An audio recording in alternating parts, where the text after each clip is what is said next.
Hi friends, welcome to Tamil So இது வந்து நம்மளோட ethical hacking course project 1. இந்த வீடியோவில் வந்து பார்த்தோம் அப்படின்னா ethical hacking பற்றின complete course பார்க்க போகிறோம். ஸோ இந்த கோர்ஸோட இன்ஸ்ட்ரக்டர் நான் தான் கார்த்திக். ஸோ நான் வந்து ஒரு ethical hacker and cyber security researcher. இது வரைக்கும் உங்களுக்கு ஹேக்கிங்னா என்னன்னே தெரில அப்படின்னாலும் பரவாயில்ல, உங்களுக்கும் இந்த கோர்ஸ் ஹெல்ப்ஃபுல்லாக இருக்கும். இல்லை ஹேக்கிங் பற்றி அங்கங்கே நான் கேள்விப்பட்டிருக்கேன், பட் ஆனாலும் எனக்கு ப்ராப்பராக எனக்கு எதுவுமே தெரில, நான் ஃபுல்லாக கற்றுக்கணும் ஒழுங்கா அப்படின்னா உங்களுக்கும் இந்த வீடியோ ரொம்பவே ஹெல்ப்ஃபுல்லாக இருக்கும்.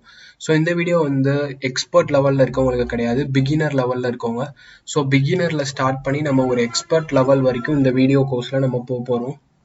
அண்ட் ஹேக்கிங்லேயே நிறையா வகை இருக்குது. நம்ம பார்க்க போகிறது எத்திக்கல் ஹேக்கிங், அதாவது ஹேக்கிங்கை நல்ல விஷயங்களுக்கு மட்டும் யூஸ் பண்ணுறது எப்படி அப்படின்றத நம்ம பார்க்க போகிறோம். அண்ட் இதை யூஸ் பண்ணி நீங்கள் எத்திக்கல் ஹேக்கிங் ஜாப்ஸ், அதாவது சைபர் செக்யூரிட்டியில் நிறையா ஜாப்ஸ் வாங்கலாம், இன்னும் நிறையா விஷயத்துக்கு நீங்கள் யூஸ் பண்ணலாம். அண்ட் நீங்கள் ஜாபுக்கு போகலைன்னாலும் பரவாயில்ல, இன்றைக்கி வந்து நம்ம ஒரு இன்டர்நெட் வேர்ல்டில் இருக்கோம். நம்ம ஃபோன், நம்ம லேப்டாப் எல்லாமே நெட்டில் கனெக்ட் ஆயிடுச்சு. இப்போ பார்த்தீங்கன்னா நம்ம யூஸ் பண்ணுற சிம் கார்ட்ஸ் அது கூட இன்டர்நெட்டில் தான் ஒர்க் ஆகுது. எக்ஸாம்பிள் ஜியோ எடுத்துக்கோங்க, அதில் நம்ம பேசுகிற கால்ஸ் முதற்கொண்டும் இன்டர்நெட்டில் தான் ட்ரான்ஸ்ஃபர் ஆகுது. ஸோ பேசிக்காக நம்ம பாதுகாத்துக்கணும் இந்த இன்டர்நெட் வேர்ல்டில். அதுக்காகவாச்சும் நீங்கள் எத்திக்கல் ஹேக்கிங் ஓட பேசிக்ஸ் ஆச்சும் நீங்கள் கண்டிப்பாக படிச்சுக்கணும். இல்லை அப்படின்னா என்னைக்காச்சும் ஒரு நாள் உங்களோட டேட்டா, உங்களோட பணம் பேங்க்கில் இருக்குது, உங்களோட பர்சனல் இன்ஃபர்மேஷன், ஃபோட்டோஸ், ஃபைல்ஸ் எதை வேணால் யார் வேணால் திருடிட்டு போயிடலாம். ஸோ அந்த ஒரு ரீசனுக்காகவும் நீங்கள் மெயினாக எத்திக்கல் ஹேக்கிங் கற்றுக்கலாம். அண்ட் நாள் ஆக ஆக டெக்னாலஜி இம்ப்ரூவ் ஆகிட்டே இருக்குது. ஸோ நம்மளும் அதுக்கேற்ற மாதிரி டெவலப் பண்ணிக்கணும். ஃபஸ்ட்டு நம்ம கீபேட் மொபைல் யூஸ் பண்ணோம், இப்போ வந்து ஸ்மார்ட் ஃபோன்ஸ் யூஸ் பண்ணுறோம். அண்ட் அதில் இருக்க எக்கச்சக்க ஆப்ஸ் ஃபுல்லாகவே நெட்டில் தான் ஒர்க் ஆகுது. எது எப்படி ஒர்க் ஆகுது என்னன்னே தெரியாது. நம்ம ஏதாச்சும் ஒரு ஆப் ஏற்றுறோம், ஏதாச்சும் மூவி டவுன்லோட் பண்ணுறோம், என்னென்னமோ பண்ணுறோம் இன்டர்நெட்டில். இதெல்லாம் நிறையா பேர் மிஸ்யூஸ் பண்ணி உங்களுக்கே தெரியாமல் இப்போ கூட உங்களோட டேட்டாவை யாராச்சும் திருடி பார்த்துட்டு இருக்கலாம். ஸோ அந்த ஒரு விஷயத்துலேருந்து உங்களை நீங்கள் பாதுகாத்துக்கணும் கண்டிப்பாக. அதுக்காகவும் நீங்கள் இதை கற்றுக்கலாம். ஸோ நம்ம கோர்ஸ்க்கு போகிறதுக்கு முன்னாடி இந்த கோர்ஸோட ஒரு டெமோ உங்களுக்கு காட்டுறேன்னா, அதாவது டே டு டே லைஃப்பில் நம்ம யூஸ் பண்ணுற ப்ரௌசர்ஸ் மூலியமாக நம்மளோட டேட்டாவெல்லாம் யார் எப்படி திருடுறாங்க அப்படின்றத நான் உங்களுக்கு காட்டுறேன். இப்போது ஜஸ்ட் ஒரு டெமோ தான். இந்த டெமோவை பார்த்துட்டு நம்ம கோர்ஸ்குள்ளே போகலாம்.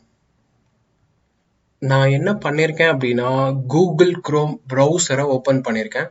ப்ரௌசர் ஓப்பன் பண்ணிவிட்டு இந்த வெப்சைட்டுக்கு போயிருக்கேன், firstpartysimulator.net. ஜஸ்ட் இது வந்து ஒரு வெப்சைட், அதாவது நம்மளை டெஸ்ட் பண்ணிக்கிறதுக்கு. மோஸ்ட்லி யாராக வேணா இருக்கட்டும், வேர்ல்டில் இப்போது 89% வந்து கூகுள் குரோம் தான் யூஸ் பண்ணுறாங்கன்னா. ஸோ கூகுள் குரோம் வழியாக நீங்கள் ஏதாச்சும் ஒரு வெப்சைட் அக்சஸ் பண்ணுறீங்க, இல்லை ஏதாச்சும் ஒரு சர்ச் பண்ணுறீங்க, அதில் வர லிங்க் இதுக்குள்ளேயாச்சும் ஓப்பன் பண்ணுறீங்க, இந்த மாதிரிலாம் நீங்கள் பண்ணும்போது உங்களோட டேட்டா எப்படிலாம் லீக் ஆகுதுன்னு பார்ப்போம். நான் ஜஸ்ட் என்ன பண்ணுறேன் அப்படின்னா, இந்த சைட் ஓப்பன் பண்ணிவிட்டு டெஸ்ட் மீ அப்படின்னு நான் கொடுக்குறேன். இப்போ என்ன ஆகுதுன்னா, லோட் ஆகிட்டு இருக்கு. ஸோ நம்மளோட ப்ரௌசரை டெஸ்ட் பண்ணிட்டு இருக்கு. ஸோ ஜஸ்ட் ஒரு 30 செகண்ட்ஸ் ஆகும். ஜஸ்ட் நீங்கள் வெயிட் பண்ணி பாருங்கள். அண்ட் 30 செகண்ட்ஸ் ஆயிடுச்சு. ஸோ ஜஸ்ட் நான் வீடியோவை பாஸ் பண்ணிட்டேன். ஸோ லோட் ஆனதுக்கப்புறம் உங்களுக்கு இந்த மாதிரி தான் ஒரு பேஜ் வரும். இந்த பேஜில் பார்த்தீங்க அப்படின்னா உங்களுக்கு வந்து மெயினாக ஒரு 4-5 ஆப்ஷன்ஸ் கொடுத்துருக்காங்க. அது என்னன்னு நான் உங்களுக்கு காட்டுறேன். ஸோ உங்களோட ப்ரௌசர் வந்து ட்ராக்கிங்கை வந்து டிசேபிள் பண்ணுதான்னு கேட்டிருக்காங்க, இல்லை பார்ஷியலாக தான் பண்ணுது. அதே மாதிரி நம்மளுக்கே தெரியாமல் ப்ரௌசர் மூலயமா இன்விசிபிள் ட்ராக்கர்ஸ் வச்சு நம்மளை ட்ராக் பண்ணுவாங்க. ஸோ அதை டிசேபிள் பண்ணுதா, இல்லை அதையும் டிசேபிள் பண்ணல, பார்ஷியலாக தான் நம்மளை ப்ரொடெக்ட் பண்ணுது. பார்ஷியலாக ப்ரொடெக்ட் பண்ணுது அப்படின்னா பாதி ப்ரொடெக்ட் பண்ணி பாதி ப்ரொடெக்ட் பண்ணாமல் இருக்கும். ஸோ இன்விசிபிளாக நம்மளை யார் வேணால் ட்ராக் பண்ணலாம் நம்ம விசிட் பண்ணுற வெப்சைட்ஸ் வச்சு. இன்விசிபிளாக அதாவது ஆட்ஸ் எல்லாம் பிளாக் பண்ணாமல் ஏதாச்சும் வைரஸ், மேல்வேர் அது மாதிரி பண்ணலாம். அதுக்கப்புறம் அதாவது சில வெப்சைட் போயிருப்போம், எங்களோட பாலிசியெல்லாம் அக்செப்ட் பண்ணுங்க, இல்லை ஏதாச்சும் ஒரு மெசேஜ் காட்டுவாங்க, நம்ம என்ன பண்ணுவோம், டக்குன்னு தெரியாமல் கிளிக் பண்ணியிருப்போம், இல்லை அந்த மாதிரி ஏதாச்சும் பண்ணியிருப்போம். ஸோ அந்த மாதிரி நம்ம பண்ணாலுமே அது சேஃபாக இருக்கா இல்லையான்னு செக் பண்ணாமே அதோட டேட்டாவெல்லாம் லோட் ஆக ஆரம்பிச்சிடும். ஸோ அந்த சேஃப்டியும் இல்லை, நோன்னு தான் வருது இங்கே பாருங்க.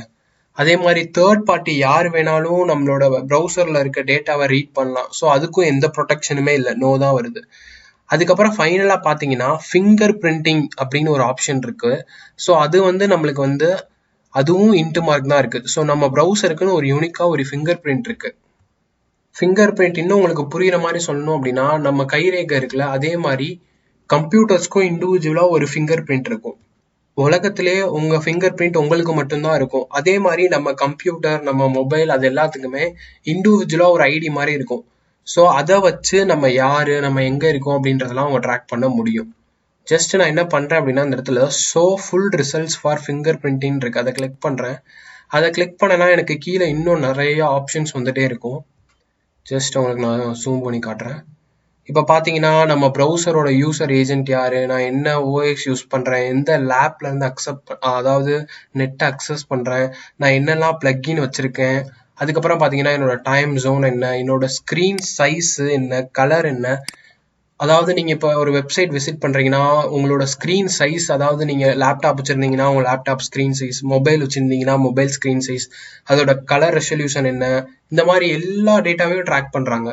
அதை ஏன் ட்ராக் பண்றாங்க அப்படின்னா நம்ம என்ன லேப்டாப் வச்சிருக்கோம், அந்த லேப்டாப்ல வந்து பேசிக்கா என்ன ஓஎஸ் இருக்கும், இல்லாட்டி நம்ம என்ன ஃபோன் வச்சிருப்போம், அந்த ஃபோன் கம்பெனி யாரு, அந்த மாதிரி டீடைல்ஸ்லாம் அதை வச்சு அவங்க கேதர் பண்ணலாம். அதை யூஸ் பண்ணி என்ன பண்ணுவாங்கன்னா ஈஸியா ஹேக் பண்ண முடியும். ஏன்னா இப்போ வேர்ல்ட்ல மொத்தமா நம்ம ஒரு ஆண்ட்ராய்ட் போனை ஹேக் பண்ணணும்னு நினைச்சோம் அப்படின்னா ஆயிரக்கணக்கில் ஆண்ட்ராய்ட் போன் இருக்கு. ஸோ நம்ம எதுக்கு ஹேக் பண்றோம்னு தெரியாது.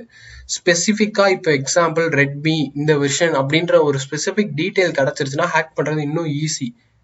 ஸோ அதுக்கு தேவையான எல்லா டீட்டெயிலுமே ஒவ்வொரு வாட்டியும் நம்ம இந்த மாதிரி வெப்சைட்ஸ் யூஸ் பண்ணும்போது விசிட் பண்ணும்போது நம்மளுக்கே தெரியாம நம்ம கிட்ட இருந்து எடுத்துக்கிறாங்க. ஓவராலா பேசிக்கா நம்ம ஏதாச்சும் ஒரு பேஜையோ ஒரு சைட்டையோ ஏதோ ஒரு விஷயத்த இந்த ப்ரௌசர் வழியா நம்ம பார்த்தோம் அப்படின்னா ஆவரேஜா நம்மளை பத்தி 17.62 பிட்ஸ் ஆஃப் இன்ஃபர்மேஷன் வந்து லீக் ஆகுது. நீங்க யோசிக்கலாம், வெறும் பிட்ஸ்ல தானே இருக்கு, கேபி எம்பி கூட இல்லை, இந்த இன்ஃபர்மேஷன் வச்சு யாராச்சும் என்ன பண்ணிடுவாங்க அப்படின்னு நீங்க நினைக்கலாம். பட் இப்போ இருக்க 2020 வேர்ல்ட் ரிப்போர்ட் படி பார்த்தோம் அப்படின்னா 30 கேபி, அதாவது 30 பிட்ஸ் டேட்டா இருந்தாலே போதும் நீங்க யாரு நீங்க எங்க இருக்கீங்க அப்படின்றத ஐடென்டிஃபை பண்ணலாம். 30 பிட்ஸ்ல தேவையான 17 பிட்ஸ் டேட்டாவை இந்த மாதிரி நம்ம விசிட் பண்ற சைட்ஸ்ல இருந்து எடுத்துருவாங்க. அதுக்கப்புறம் நம்மளோட ஐபியை ட்ராக் பண்றது, இந்த மாதிரி நிறைய விஷயத்த வச்சு நம்மளோட நெட்வொர்க்குள்ள வர்றது, நம்மளோட சிஸ்டத்துக்குள்ள வருது, இந்த மாதிரி ஃபர்தரா நிறைய இது பண்ணுவாங்க. ஸோ பேசிக்கா நீங்க குரோம் ப்ரௌசர் யூஸ் பண்ணீங்கன்னா இந்த மாதிரிலாம் நிறைய நடக்குது. ஸோ ஜஸ்ட் தெரிஞ்சுக்கோங்க, இது வந்து ஒரு இன்ஃபர்மேஷன் தான் உங்ககிட்ட நான் ஷேர் பண்றேன். இன்னும் நம்ம கோர்ஸ்குள்ள ஆக்சுவலா போகல. ஸோ எவ்வளோ ஒரு சேஃப்டி இல்லாம நம்ம யூஸ் பண்ணிட்டு இருக்கோம் அப்படின்றத நான் சொல்ல வரேன். ஸோ கூகுள் வந்து ஒரு ரொம்ப பெரிய கம்பெனி, அவன் ஏன் இவ்வளோ சேஃப்டி கொடுக்கல அப்படின்னு நீங்க திங்க் பண்ணி பார்க்கலாம். இது எல்லாத்துக்கும் 100% செக்யூரிட்டி அவன் கொடுத்தான் அப்படின்னா அவனால நம்மளை ட்ராக் பண்ண முடியாது. அவனால நம்மளை ட்ராக் பண்ண முடியலன்னா அவனுக்கு நிறைய நஷ்டம். ஏன் அப்படின்னா இப்போ எக்ஸாம்பிள் நீங்க நிறைய ஆட்ஸ்லாம் பார்ப்பீங்க. அதாவது ஒரு ஃபோன் வாங்கணும்னு சொல்லிட்டு ஒரு வெப்சைட்ல போய் தேடி பார்ப்பீங்க, குரோம் வழியாவோ எது வழியாவோ பார்த்துட்டு நீங்க வேற எங்கேயாச்சும் போயிருவீங்க. அதே ஃபோன் வந்து உங்களுக்கு விளம்பரமா வந்துகிட்டே இருக்கும். நீங்க யூடியூப் போனாலும் அந்த ஃபோன் விளம்பரமா வரும், இன்னும் வேற ஏதாச்சும் வெப்சைட் போனாலும் அந்த இது விளம்பரமா வரும். ஸோ இந்த மாதிரி உங்களை ட்ராக் பண்றதுக்காக அவன் நிறைய ட்ராக்கர்ஸ் செட் பண்ணியிருப்பான். இந்த மாதிரி ப்ரொடெக்ஷன் அவன் கொடுத்தான் அப்படின்னா அந்த ட்ராக்கர்ஸ் வேலை செய்யாது. ஸோ அது வேலை செய்யணும் அப்படின்றக்காக இது எல்லாத்தையும் டிசேபிள் பண்ணிடுறான். பட் இதை வந்து மற்றவங்க, அதாவது தேர்ட் பார்ட்டிஸ் இல்லாட்டி ஹேக்கர்ஸ் எல்லாரும் என்ன பண்ணுவாங்கன்னா இந்த இன்ஃபர்மேஷன் எடுத்து மிஸ்யூஸ் பண்ணிப்பாங்க. ஸோ அதனால நம்ம ரொம்பவே சேஃபா இருக்கணும். எக்ஸாம்பிள் இப்போ நான் கூகுள் குரோம்ல காமிச்சேன். இதே இது ஃபயர்ஃபாக்ஸ் அப்படின்னு ஒரு ப்ரௌசர் இருக்கு. ஸோ அதுல போய் நான் என்ன பண்றேன் அப்படின்னா அதுல போய் நான் டெஸ்ட் மீன் கொடுக்குறேன், என்ன ஆகுதுன்னு பார்ப்போம். அண்ட் டெஸ்டிங் கம்ப்ளீட் ஆயிடுச்சு. ஸோ ஃபயர்ஃபாக்ஸ்ல டிஃபால்ட்டா நம்மளுக்கு வந்து சில ஃபீச்சர்ஸ் எனேபிளா இருக்கு. ஸோ ஃபயர்ஃபாக்ஸ்ல என்ன ஆகுதுன்னா, அதாவது ஆட்ஸை பிளாக் பண்ணுது டிஃபால்ட்டா. இதுல பாத்தீங்க அப்படின்னா எஸ் அப்படின்னு ரிசல்ட் வருது. ஸோ இது வழியா யாரும் நம்மளை ட்ராக் பண்ண முடியாது.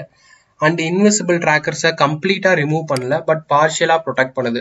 ஸோ இதுல வந்து 50% நம்மளுக்கு வந்து ரிஸ்க் இருக்கலாம்.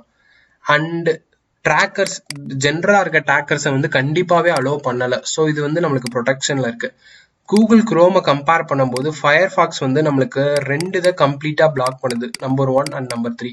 மற்ற 2ம் சேம் தான். அண்ட் இதுலயும் போயிட்டு நம்ம கீழே ரிசல்ட்ஸ் பார்த்தோம் அப்படின்னா ஜஸ்ட் ஓரளவுக்கு தேவையான இன்ஃபர்மேஷன்ஸ் வருது. இதுலயும் கிட்டத்தட்ட 17 பிட்ஸ் ஆஃப் டேட்டா வந்து ஐடென்டிஃபை பண்றாங்க. கிட்டத்தட்ட பார்த்தோம் அப்படின்னா 2 லட்சம் யூசர்ஸ்ல கரெக்டா நம்ம எங்க இருக்கோம் அப்படின்றத யூனிக்கா கண்டுபிடிச்சிருவாங்க. ஏன்னா நம்ம கிட்ட ஒரு யூனிக் ஃபிங்கர் பிரிண்ட் இருக்கு. ஸோ நான் என்ன சொல்ல வரேன்னா இதுவும் சேஃப் இல்லதான், பட் குரோமை கம்பேர் பண்ணும்போது ஃபயர்ஃபாக்ஸ் கொஞ்சம் சேஃப்டியா இருக்கு. அதனாலதான் லினக்ஸ் சிஸ்டத்துல எல்லாம் பாத்தீங்க அப்படின்னா டிஃபால்ட்டா கூகுள் குரோமே இருக்காது, டிஃபால்ட்டா ஃபயர்ஃபாக்ஸ் தான் இருக்கும். அதாவது இந்த செக்யூரிட்டி டெஸ்ட் பண்றவங்க, இன்னும் நிறைய இது பண்றவங்க கிட்ட எல்லாம் டிஃபால்ட்டா ஃபயர்ஃபாக்ஸ் ப்ரௌசர் தான் இருக்கும். ஃபயர்ஃபாக்ஸ்ல பார்த்தோம் அப்படின்னா டிஃபால்ட்டா இந்த இடத்துல உங்களுக்கு வந்து போய் பார்த்தீங்க அப்படின்னா இந்த மாதிரி ஒரு ப்ரொடெக்ஷன் அப்படின்ற ஒரு ஆப்ஷன் இருக்கும். இதில் என்ன பண்ணுவாங்கன்னா டிஃபால்ட்டாகவே நம்ம அதாவது ட்ராக்கிங் ப்ரொடெக்ஷனை வந்து ஆன் பண்ணியிருப்பாங்க. ஸோ மோஸ்ட்லி யாரும் நம்மளை ட்ராக் பண்ணக்கூடாது, நம்மளோட ப்ரைவசியை வந்து நம்ம பத்திரமா வச்சுக்கணும், யாருக்கும் லீக் பண்ணக்கூடாதுன்னு நிறையா தான் வச்சிருப்பான். கிட்டத்தட்ட பார்த்தீங்கன்னா 1779 திங்ஸ் வந்து பிளாக் பண்ணியிருக்கு, தேவையில்லாமல் நம்மளை ட்ராக் பண்ணுறத ஃபுல்லாக. ஸோ இது வந்து டிஃபால்ட்டாக ஆனில் இருக்கும். ஸோ குரோமை கம்பேர் பண்ணும்போது ஃபயர்ஃபாக்ஸ் வந்து நம்மளுக்கு இன்னும் கொஞ்சம் ப்ரொடெக்ஷன் தரும். பட் இருந்தாலுமே ஃபிங்கர் பிரிண்டிங் இன்னும் ட்ராக்கிங்லாம் நிறையா இருக்கு. பட் இதுவுமே 100% சேஃப் இல்லை. ஸோ பேசிக்காக உங்களுக்கு தெரிஞ்சிருக்கும், இப்போ நம்ம இருக்க கரண்ட் இன்டர்நெட் வேர்ல்டுல வந்து நம்ம டே டு டே லைஃப்ல யூஸ் பண்ற திங்ஸே சேஃப் இல்லை. ஸோ இதுல இருந்து எப்படி நம்ம சேஃப் பண்ணிக்கணும் ஃபர்ஸ்ட், அதுதான் இந்த வீடியோல நம்ம இந்த கோர்ஸ்ல பார்க்க போறோம். அண்ட் எப்படி ப்ராப்பரா எல்லாத்தையும் பண்ணணும் அப்படின்றதையும் ஃபுல்லா கவர் பண்ண போறோம். ஸோ பேசிக்காக இந்த கோர்ஸோட டாபிக்ஸ் என்ன அப்படின்னா, நம்மளோட ப்ரைவசி எப்படி நம்ம சேவ் பண்ணிக்கிறது, அப்புறம் அனானிமிட்டி, அதுக்கப்புறம் டார்க் வெப் பற்றி பார்க்குறது, அதுக்கப்புறம் செக்யூரிட்டி எப்படி இன்னும் ரொம்ப இன்க்ரீஸ் பண்ணுறது, கம்ப்ளீட்டாக நம்மளை யாருமே ட்ராக் பண்ண முடியாதபடி பண்ணுறது, அதுக்கப்புறம் ஆனியன் நெட்வொர்க்னா என்ன, அதுக்கப்புறம் டார் பற்றி பார்க்குறது, அதுக்கப்புறம் டெய்ல்ஸ் ஓஎஸ் பற்றி பார்க்குறது, அதுக்கப்புறம் டார்க் நெட்டில் உள்ள என்ட்ரி பாயிண்ட் யூஸ் பண்ணி எப்படி நம்ம ப்ராப்பராக டார்க் நெட் யூஸ் பண்ணுறது, எப்படி ஒரு ஆன்லைன்ல ஒரு ஃபேக் ஐடென்டிட்டி நமக்குன்னு உருவாக்குறது. ஸோ நம்ம எது பண்ணாலும் நம்மளோட ஒரிஜினல் ஐடென்டிட்டி யாருக்குமே லீக் ஆகாம ஒரு ஃபேக் ஐடென்டிட்டியை வச்சு நம்ம ஆன்லைன்ல எப்படி சர்வை பண்றது. ஏன்னா ஒரிஜினல் ஐடென்டிட்டி தெரிஞ்சுன்னா நம்மளோட டேட்டாவை திருட ஆரம்பிச்சிடுறாங்க இப்போலாம் நெட்ல. ஸோ அதனால இன்டர்நெட்டுக்கு மட்டும் ஒரு ஃபேக் ஐடென்டிட்டி ரெடி பண்ணி எப்படி பண்றது. அதுக்கப்புறம் மெயினா இந்த லாஸ்ட் இது ரொம்பவே இம்பார்ட்டன்ட், எப்படி நம்ம கம்யூனிகேட் பண்றோம் இன்டர்நெட்ல, எப்படி ஒரு ஃபைலை ஷேர் பண்றோம், அதாவது ஒரு ஹேக்கர்ஸ் எப்படி ஷேர் பண்ணுவாங்க. ஸோ அந்த மாதிரி மெத்தடாலஜி எல்லாத்தையும் உங்களுக்கு நான் இதுல சொல்லித்தர போறேன். ஏன்னா இன்டர்நெட்ல மோஸ்ட் ஆஃப் த டைம் நம்ம என்ன பண்றோம் அப்படின்னா ஒரு 90% கம்யூனிகேஷன் பண்றோம். எக்ஸாம்பிள் யார் கூடயாச்சும் சேட் பண்றோம், இல்லாட்டி ஏதாச்சும் ஒரு டேட்டாவை சர்ச் பண்றோம். இது எல்லாமே என்னன்னா கம்யூனிகேஷன். அது போக இப்ப ரீசெண்டா இன்டர்நெட் வந்து இந்தியாவில பாத்தீங்க அப்படின்னா இந்த ஜியோ வந்ததுல இருந்து நெட் நிறைய கொடுக்க ஆரம்பிச்சிட்டாங்க. நம்ம என்ன பண்றோம் அப்படின்னா நிறைய ஃபைல்ஸ் ஷேர் பண்றோம். மெயினா நம்மளோட பர்சனல் போட்டோஸ், நம்மளோட டாக்குமெண்ட்ஸ், பிடிஎஃப், புக்ஸ், வீடியோஸ், இந்த மாதிரி எக்கச்சக்கமா ஷேர் பண்றோம். இந்த மாதிரி ஃபைலை நம்ம ஷேர் பண்ணும்போது எங்கேயாச்சும் லீக் ஆயிடுச்சுனாலோ இல்ல வேற யாருக்காச்சும் அக்சஸ் கிடைச்சிருச்சுனாலோ நம்மளோட டேட்டா எல்லாமே போகுது. இதை எப்படி 100% செக்யூரா ஷேர் பண்றது, கம்யூனிகேட் பண்றது, ஒரு ஹேக்கர் மாதிரி எப்படி நம்ம பண்றது, ஏன்னா அவங்க பண்றது எதுவுமே ட்ராக் பண்ண முடியாது, எதுவுமே கண்டுபிடிக்க முடியாது. அந்த மாதிரி எப்படி பண்றது, அது எல்லாத்தையுமே கம்ப்ளீட்டா பார்க்க போறோம். ஸோ இதெல்லாம் வந்து இந்த ஆனியன் நெட்வொர்க், டார் அப்படின்லாம் மென்ஷன் பண்ணிருக்கு. அதெல்லாம் என்ன டாபிக்ஸ் அப்படின்னா, நம்ம மிலிட்ரிலாம் இருக்காங்க பாத்தீங்களா, அவங்க ஃபர்ஸ்ட் ரொம்ப சீக்ரெட்டா கம்யூனிகேட் பண்றதுக்காக கொண்டு வந்த பிளாட்ஃபார்ம்ஸ் அது. ஸோ அதை எப்படி யூஸ் பண்றது, ஏன்னா மிலிட்ரியிலலாம் இப்போ ஏதாச்சும் ஒரு ரகசியம் லீக் ஆயிடுச்சுன்னா என்ன ஆகும், ஒரு வாரே வந்துடும், ஒரு நாட்டுக்கு இன்னொரு நாட்டுக்கு போரே நடந்துரும். ஸோ அந்த மாதிரி இருக்கும். ஸோ அதனால ரொம்ப ரொம்ப செக்யூரா வச்சிருப்பாங்க. ஸோ அந்த மாதிரி செக்யூரான லெவல்ல நம்மளும் நம்மளோட கம்யூனிகேஷன், நம்மளோட இன்டர்நெட்டை சேஃபா ரெடி பண்ணலாம். ஸோ அதை பத்திலாம் டீட்டெயிலா டெப்தா பார்க்க வரும். அதுக்கப்புறம் இந்த மாதிரி ஹேக்கிங் பர்பஸ்க்காகவே ஒரு ஓஎஸ் ரெடி பண்ணியிருக்காங்க, டெய்ல்ஸ் ஓஎஸ். ஸோ ஹேக்கர்ஸ் எல்லாருமே மோஸ்ட்லி நிறைய பேர் இந்த ஓஎஸ் யூஸ் பண்ணுவாங்க. இந்த ஓஎஸை எங்க டவுன்லோட் பண்றது, எப்படி இன்ஸ்டால் பண்றது, இன்ஸ்டால் பண்ணக்கப்புறம் எப்படி ப்ராப்பரா யூஸ் பண்றது, இந்த மாதிரி இருக்க எல்லாத்தையும் பார்க்க போறோம். அதுக்கப்புறம் என்ட்ரி பாயிண்ட்ஸ், அதாவது இன்டர்நெட்ல வந்து நிறைய நல்ல விஷயம் இருக்கு, அதோட நிறைய கெட்ட விஷயம் நிறைய இருக்கு. அதாவது நம்ம தெரியாதனமா எங்கேயாச்சும் போய் வேற ஹேக்கர்கிட்ட மாட்டிக்கிட்டோம் அப்படின்னா அவன் நம்ம கிட்ட இருக்க எல்லா டேட்டாவையும் உருவிட்டு விட்டுருவான். ஸோ நம்ம அதனால என்ன பண்ணணும்னா நம்மளை சேஃபா வச்சுக்கிட்டு கரெக்டான என்ட்ரி பாயிண்ட் வழியா போயிட்டு வரணும். ஸோ அந்த என்ட்ரி பாயிண்ட்ஸ்லாம் என்ன அப்படின்றதையும் பார்க்கணும். இந்த மாதிரி எக்கச்சக்க டாபிக்ஸ் வந்து இந்த கோர்ஸ்ல ஃபுல்லாவே கவர் பண்ண போறோம். ஸோ கண்டிப்பா இந்த கோர்ஸ் எல்லாருக்கும் யூஸ்ஃபுல்லா இருக்கும்னு நினைக்கிறோம். ஸோ ஒரு பிகினர் லெவல்ல இருந்து ஃபுல்லா அப்படியே கம்ப்ளீட்டா கொண்டு போறோம். அண்ட் இதுதான் கோர்ஸ் ஓவர்வியூ. ஸோ உங்களுக்கு இந்த கோர்ஸ் இப்போ எதுக்குன்னு தெரிஞ்சிருக்கும், எந்த மாதிரி பர்பஸ்க்கும் தெரிஞ்சிருக்கும். ஸோ உங்களுக்கு இந்த கோர்ஸ் தேவைப்பட்டுச்சு, யூஸ்ஃபுல்லா இருக்கும்னு நினைச்சீங்க அப்படின்னா இந்த கோர்ஸை நீங்க கண்டினியூ பண்ணலாம். அவ்வளவுதான் guys, let's get started for this course.